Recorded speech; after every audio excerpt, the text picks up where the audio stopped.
होकर गृह मंत्रालय की जिम्मेदारी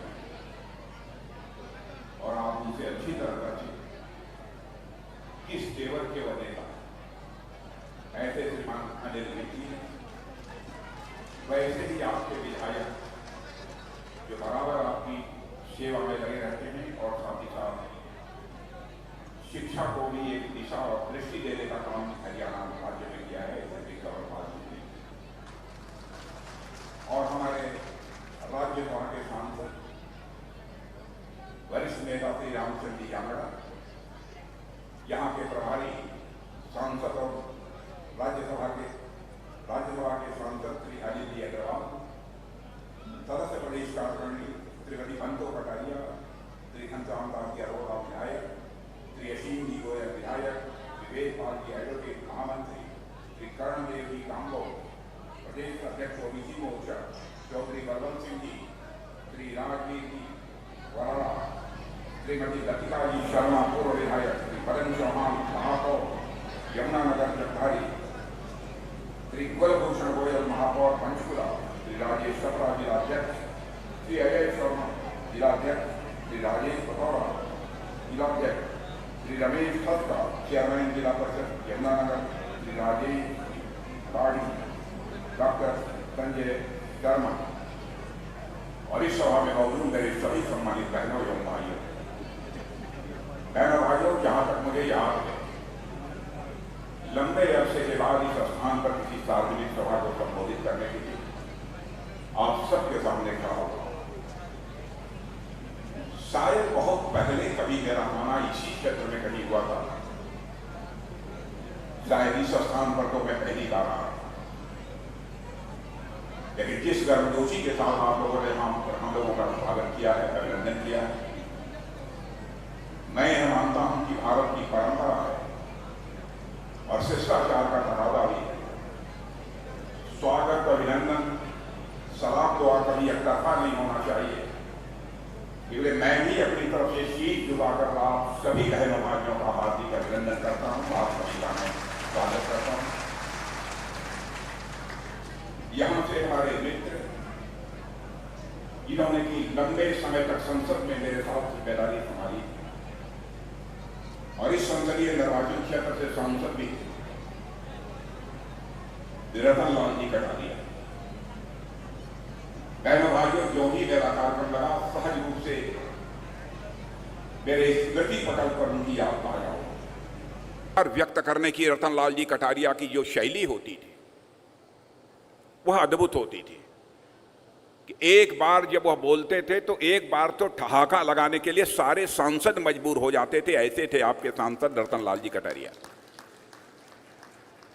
उनके निधन के बाद मैं पहली बार आया हूं, इसलिए एक बार मैं जहां पर तहे दिल अपनी श्रद्धांजलि अर्पित करता हूं, वहीं पर उनकी स्मृति को भी मैं नमन करता हूं। लंबे अरसे के बाद मेरा यहां आना हुआ है। उत्तर प्रदेश और हिमाचल प्रदेश से सटे हुए इस इलाके को मैं मानता हूं कि विशेष रूप से यमुना जी का आशीर्वाद प्राप्त है। मेरे बहनों भाइयों, जब भी मुझे हरियाणा आने का अवसर मिलता है तो मैं सच बताऊं कि मुझे बेहद खुशी होती है और शायद बेहद खुशी इसलिए भी होती है कि मैं भी किसान परिवार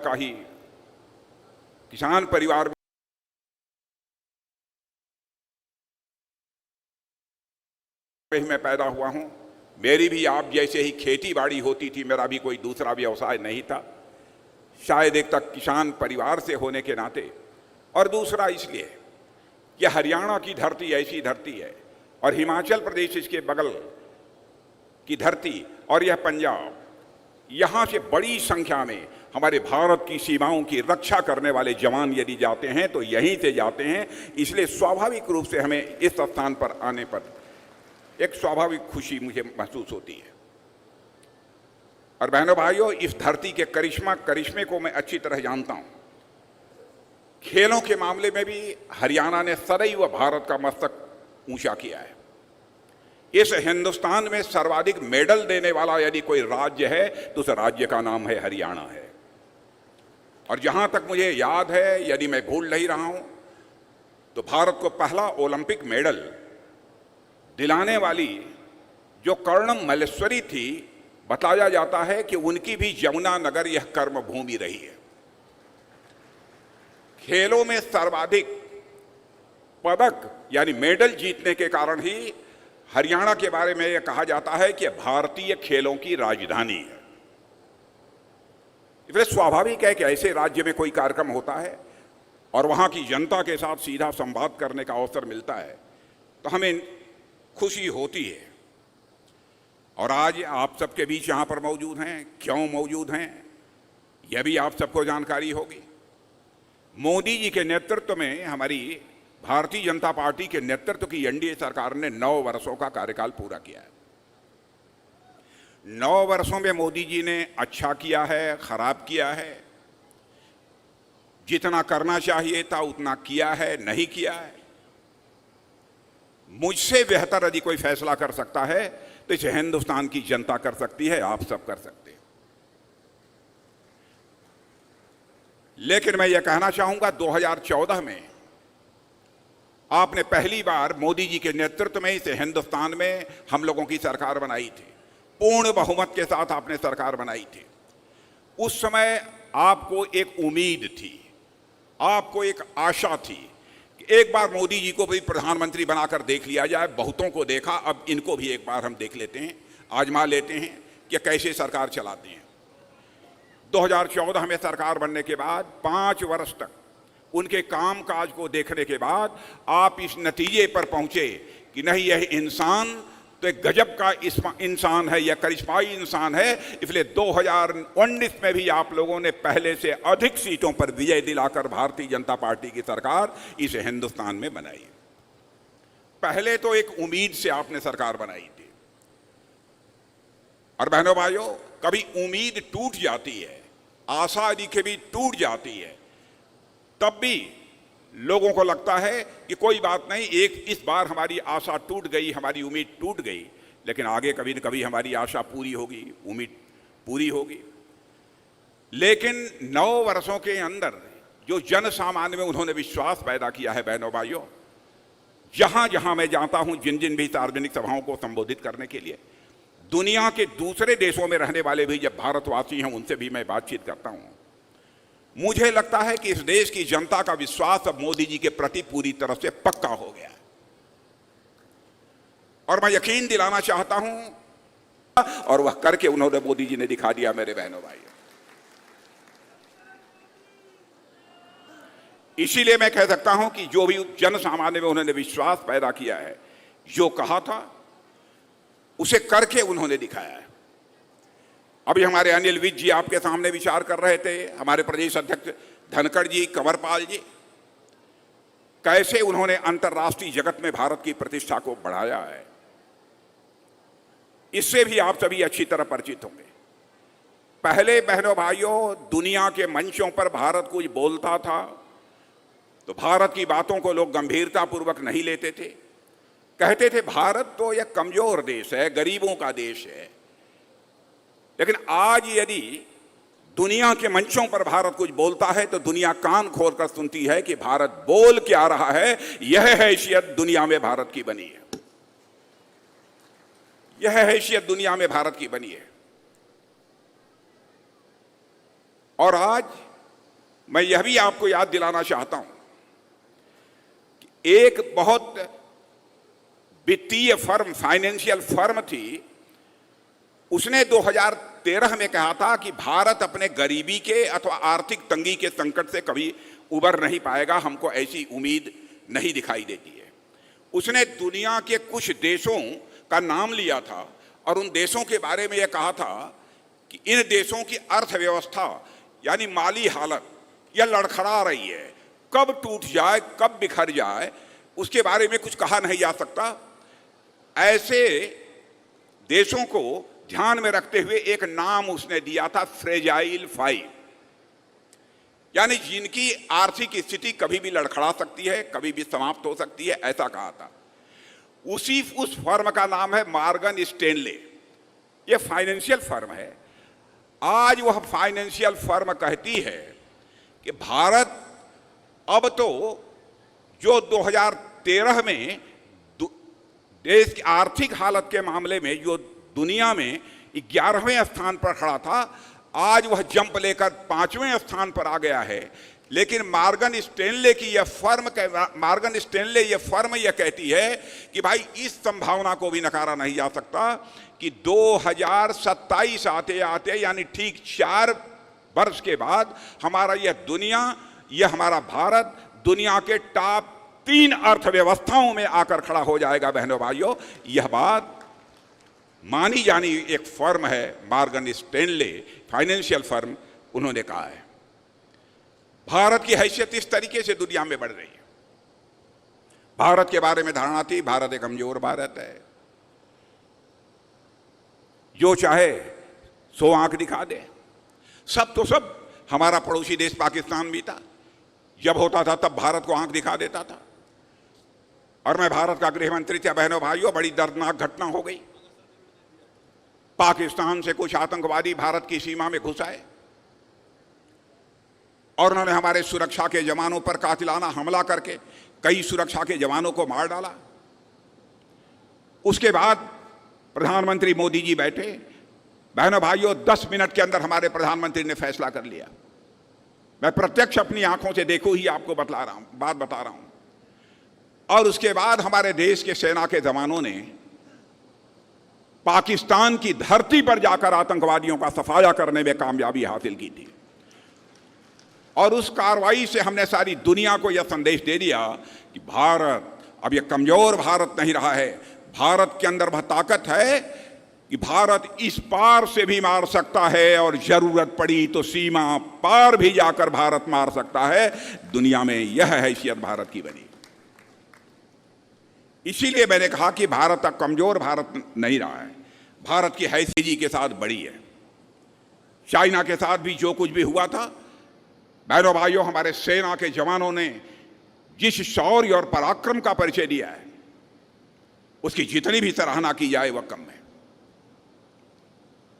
और सारी दुनिया इस चीज को महसूस करती है कि पहली बार भारत ने सीना खोलकर भारत के मान सम्मान और स्वाभिमान की रक्षा की है। मेरे बहनों भाई,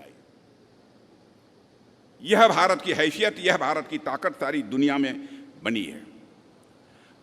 और जहां तक वादों का प्रश्न है, वादे हम लोगों ने अधिकांश नहीं किया था, लेकिन मैं दावे के साथ कह सकता हूं जो भी हम लोगों ने वादे किए थे, अपने वादों को हम लोगों ने अक्षरशः पूरा किया है।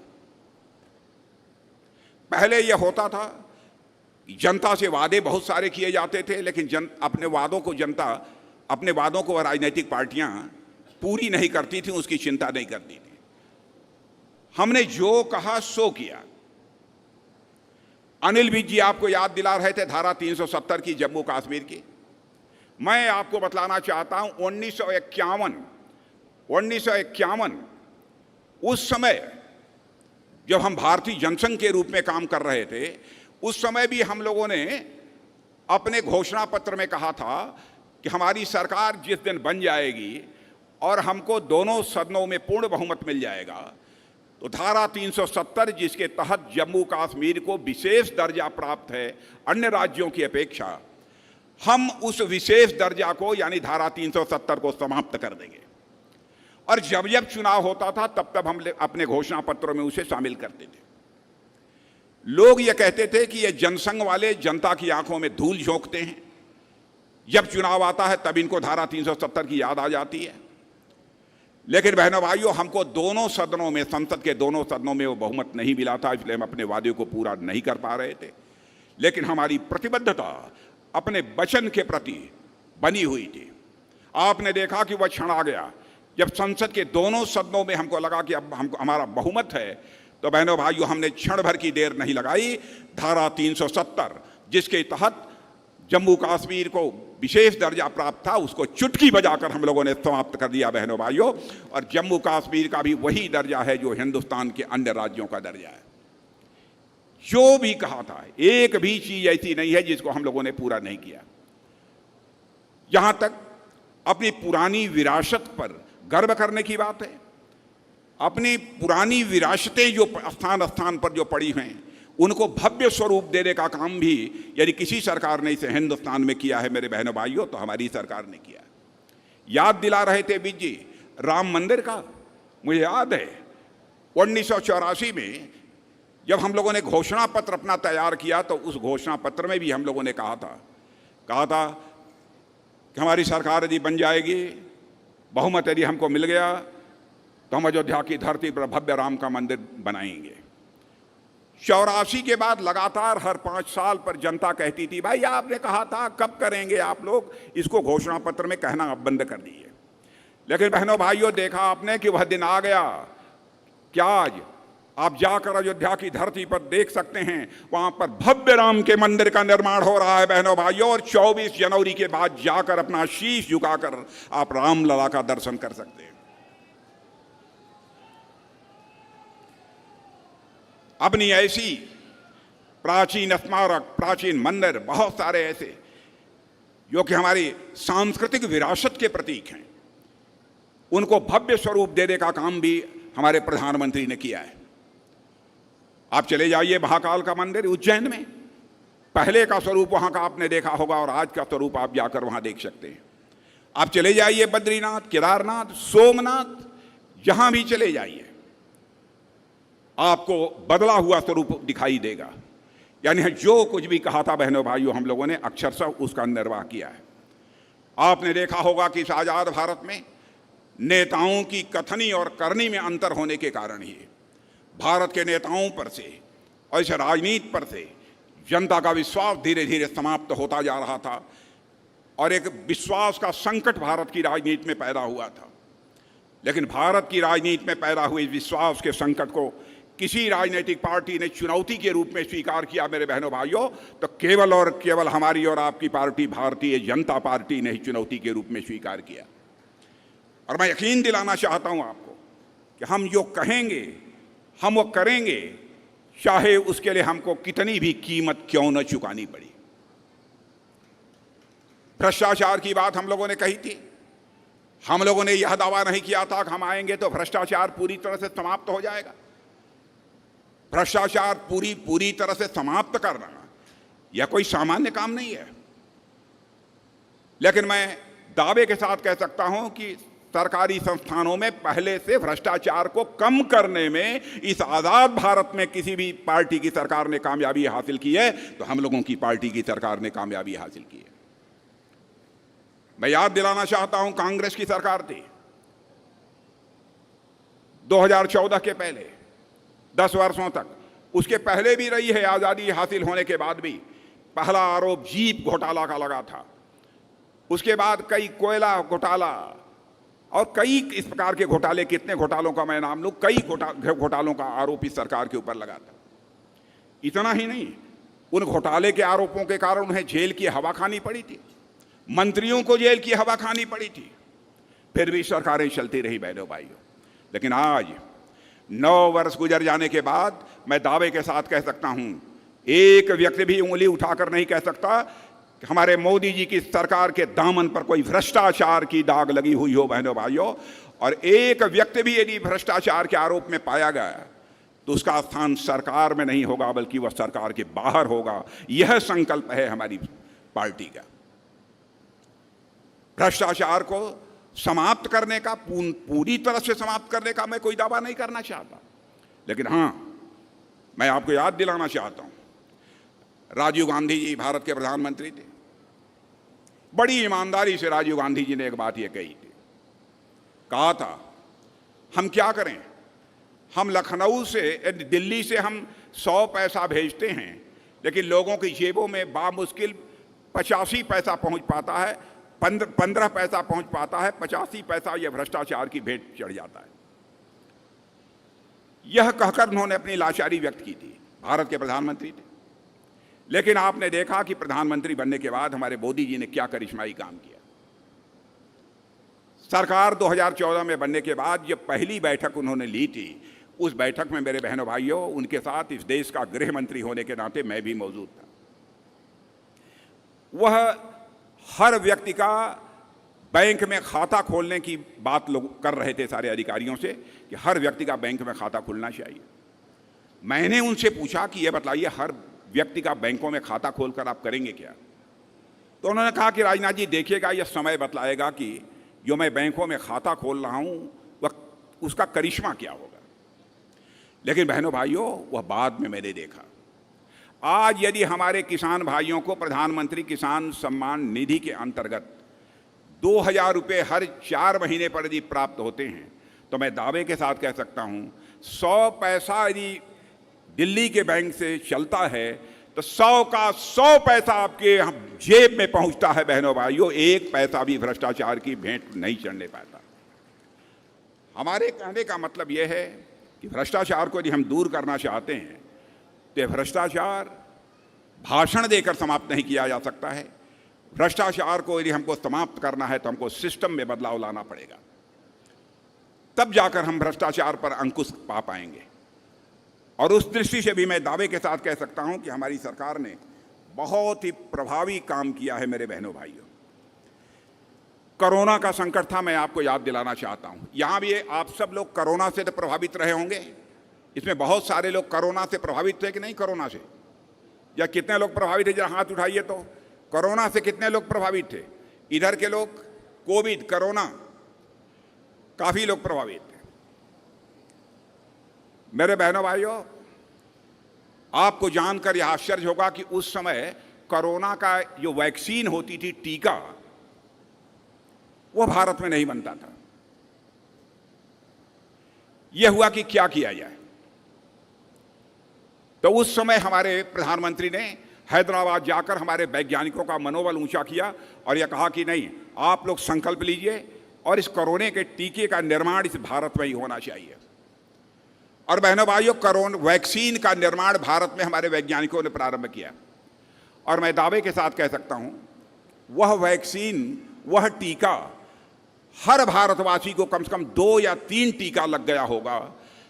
लेकिन अमेरिका, जो दुनिया का सबसे ताकतवर देश माना जाता है, बहनों भाइयों, उस अमेरिका में भी, जिसकी जनसंख्या हमसे बहुत कम है, बामुश्किल 30 करोड़ के आसपास है, वहां पर सभी को कोरोना का 2-3 डोज की बात छोड़िए, 2 डोज भी सबको नहीं लग पाई है। ऐसी स्थिति वहां की है।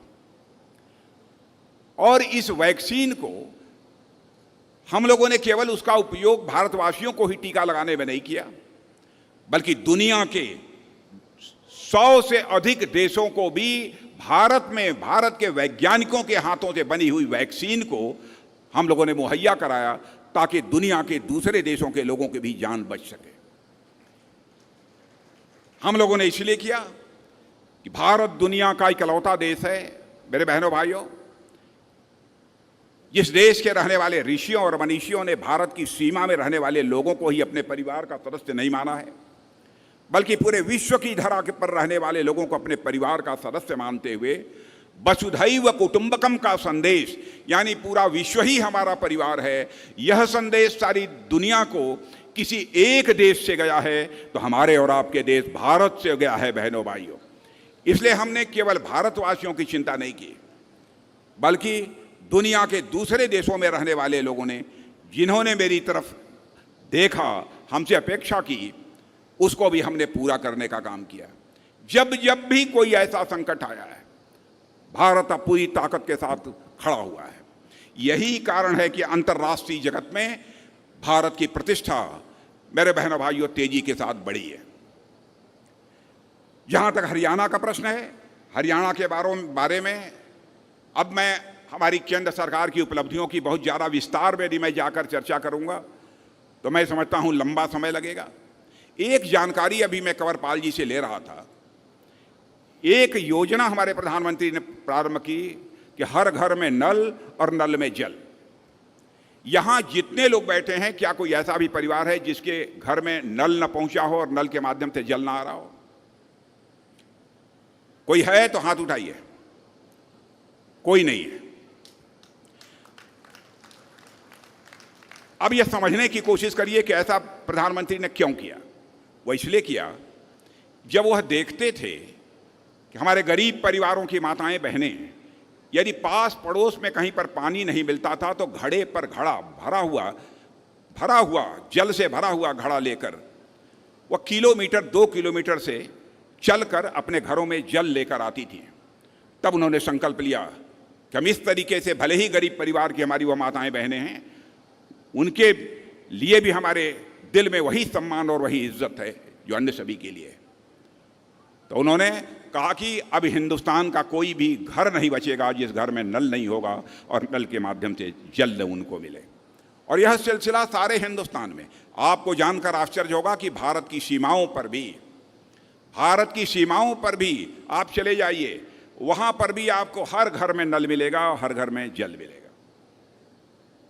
मैं आपसे एक ये भी पूछना चाहता हूं, दुनिया में कहीं वह योजना नहीं है।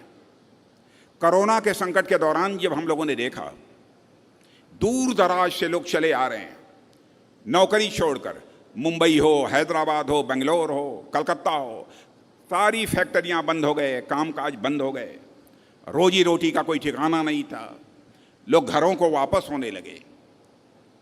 तो उस समय हमारे संवेदनशील प्रधानमंत्री ने यह सोचा कि अब कुछ महीनों तक इन्हें कामकाज तो मिलेगा नहीं, ये कैसे अपना पेट भरेंगे, अपने बच्चों को कैसे लिए दूध की, दवाई की, यह सब सारी व्यवस्था कर पाएंगे।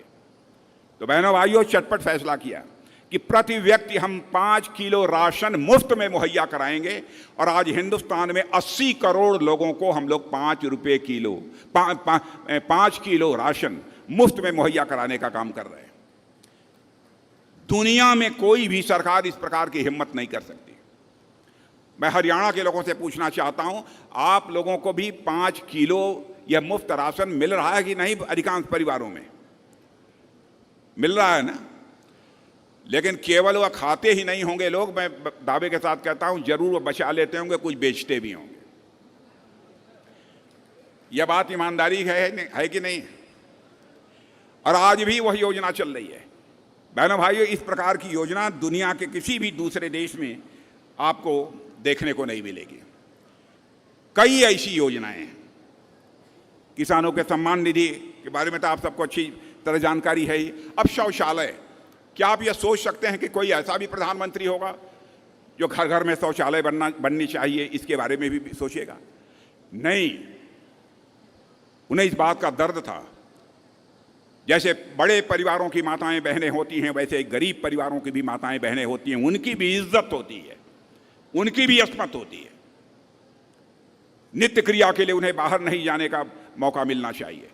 इसलिए हर घर में शौचालय बनवाने का काम पहली बार इस आजाद भारत में प्रभावी तरीके से यदि किसी प्रधानमंत्री ने किया तो प्रधानमंत्री का नाम है श्री नरेंद्र मोदी। मेरी बहनों भाइयों, कई ऐसी योजनाएं जिसकी लोग कभी कल्पना नहीं कर सकते थे कि ऐसा भी हो सकता है, वह हमारे प्रधानमंत्री ने किया है।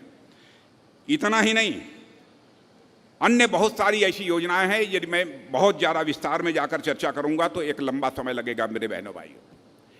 लेकिन हो क्या रहा है? हो रहा है कि हमारे कांग्रेस पार्टी के लोग, उसके एक नेता हैं, वो नेताजी जहां भी जाते हैं तो कहते हैं यहाँ नफरत की बाजार है, नफरत की बाजार में मैं मोहब्बत की दुकान लगाने आया हूँ। मैं आपसे पूछना चाहता हूँ कि यहाँ आपके हरियाणा में कहीं नफरत की बाजार है? आप बताइए, नफरत की बाजार है कहीं? यहाँ आवाज देकर बतलाइए, नफरत की बाजार है कि नहीं? हाथ मत हिलाइए, तब तो यहाँ उनकी मोहब्बत की दुकान नहीं लगने पाएगी ना। क्या बात है? मोहब्बत यदि किसी के दिल में है तो केवल उन्हीं के दिल में है, और हिंदुस्तान में और किसी के दिल में नहीं है। कहां नफरत है? क्या हमारे प्रधानमंत्री ने शौचालय बनाते समय यह देखा कि कौन हिंदू है, कौन मुसलमान है, कौन ईसाई है? क्या यह देखा कि कौन किस जाति का है, कौन किस पंथ का है? क्या किसी के साथ कोई भेदभाव किया है? किसानों को प्रधानमंत्री किसान सम्मान निधि के अंतर्गत सहायता देते समय क्या यह देखा कि कौन किस जाति का है, कौन किस पंथ का है, कौन किस मजहब का है? लेकिन अनावश्यक देश की जनता को गुमराह करने के लिए अनाप शनाप की इस प्रकार की बातें हताशा निराशा में उन लोगों के द्वारा बहनों भाइयों बोली जाती हैं। इसलिए आपको फैसला करना है। अभी हमारे बीच जी कह रहे थे हमारे प्रधानमंत्री की भारत में प्रतिष्ठा बढ़ी है। प्रधानमंत्री की प्रतिष्ठा तो बढ़ी है, वो इसलिए बढ़ी है बहनों भाइयों क्योंकि भारत की प्रतिष्ठा को बढ़ाने का काम हमारे प्रधानमंत्री ने किया है। भारत की प्रतिष्ठा को अंतर्राष्ट्रीय जगत में हमारे प्रधानमंत्री ने बढ़ाया है। कोई ये छोटी बात नहीं है। जो दुनिया के बड़े बड़े दिग्गज देशों के लोग भी हमारे प्रधानमंत्री के प्रति वह सम्मान व्यक्त करते हैं। यह कोई छोटी बात नहीं है। इसलिए मेरे बहनों भाइयों, मैं आप सबसे निवेदन करना चाहूंगा कि आप सबका पूरा समर्थन हमारी भारतीय जनता पार्टी को प्राप्त होना चाहिए। खाद पर भी मैं दावे के साथ कह सकता हूं, कल भी हमारी कैबिनेट ने फैसला किया, जितनी सब्सिडी हम लोग आज दे रहे हैं उतनी सब्सिडी शायद दूसरी सरकार रहती तो खाद पर भी उतनी सब्सिडी देने की हिम्मत नहीं कर पाती, लेकिन हम लोग अपनी सब्सिडी देने मुहैया कराने का भी काम कर रहे हैं। मिनिमम सपोर्ट प्राइस इस हरियाणा में मुझे बतलाया गया कि 14 फसलों की दी जा रही है, 14 फसलों की। और बहनों भाइयों, लगातार हम लोग मिनिमम सपोर्ट प्राइस बढ़ा रहे हैं, लगातार मिनिमम सपोर्ट प्राइस बढ़ा रहे हैं।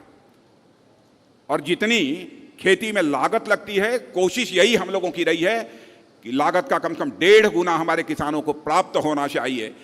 इसी सोच के आधार पर ही हम लोग जब भी एमएसपी निर्धारित करते हैं तो इस बात का बराबर हम लोग ध्यान रखते हैं, और हम लोगों ने एमएसपी बढ़ाई है। सिंचाई अधिक से अधिक खेतों की हो सके, इसके लिए भी कई योजनाएं हमारी सरकार ने प्रारंभ की है। कई ऐसी योजनाएं हैं। मंत्री हूं, रक्षा का जहां तक सवाल है, आपको जानकर आश्चर्य होगा कि पहले तो गोले, बारूद, मैंने एमिनिशन, बंदूक, मिसाइल, टैंक, हमारे डिफेंस के, हमारे रक्षा के जवानों को जरूरत होती थी, सारे के सारे दुनिया के दूसरे देशों से आते थे, बाहर से हम आयात करते थे। लेकिन आपको जानकर आश्चर्य होगा कि हमारे प्रधानमंत्री ने कहा कि हम पूरे भारत को तो आत्मनिर्भर बनाना चाहते हैं, लेकिन रक्षा के क्षेत्र में भी हमारा भारत आत्मनिर्भर बनना चाहिए। और आपको जानकर खुशी होगी कि अब हम लोगों ने वह सिलसिला प्रारंभ कर दिया है। और मेरे बहनों भाइयों, अब हम भारत में भारतीयों के हाथों से भारत के लिए ही नहीं बल्कि सारी दुनिया के लिए टैंक भी तैयार कर रहे हैं, तोप गोले भी तैयार कर रहे हैं, मिसाइल भी तैयार कर रहे हैं, एमिनिशन भी तैयार कर रहे हैं।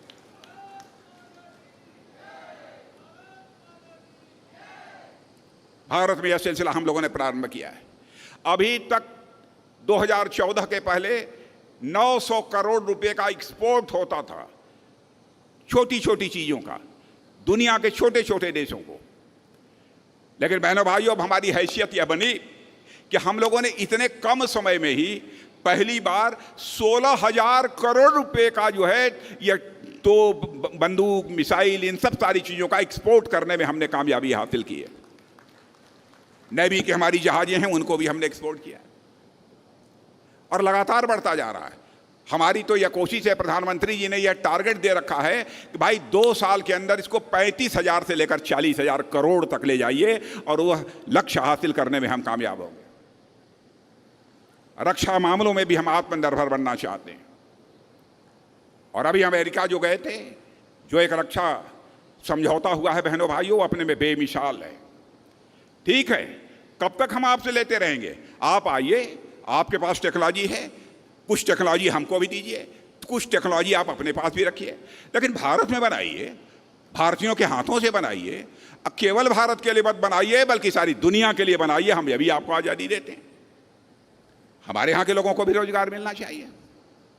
और मुझे खुशी है, रोजगार का जहाँ तक प्रश्न है, मैं दावे के साथ कह सकता हूँ, हमारे मनोहर लाल जी खट्टर की सरकार, यहाँ की भारतीय जनता पार्टी की, 9 वर्षों में रोजगार के मामले में भी करिश्माई काम किया है। लोग ये कहते हैं साहब, इसके पहले 15 वर्षों में जितने नौजवानों को रोजगार नहीं मिले थे, उससे अधिक 9 वर्षों के अंदर, 8.5-9 वर्षों के अंदर इस हरियाणा की सरकार ने नौजवानों को रोजगार मुहैया कराया है। लेकिन क्या यदि आपको रोजगार मिला है तो आपको एक भी पैसा खर्च करना पड़ा है? एक भी पैसा खर्चा करना पड़ा है?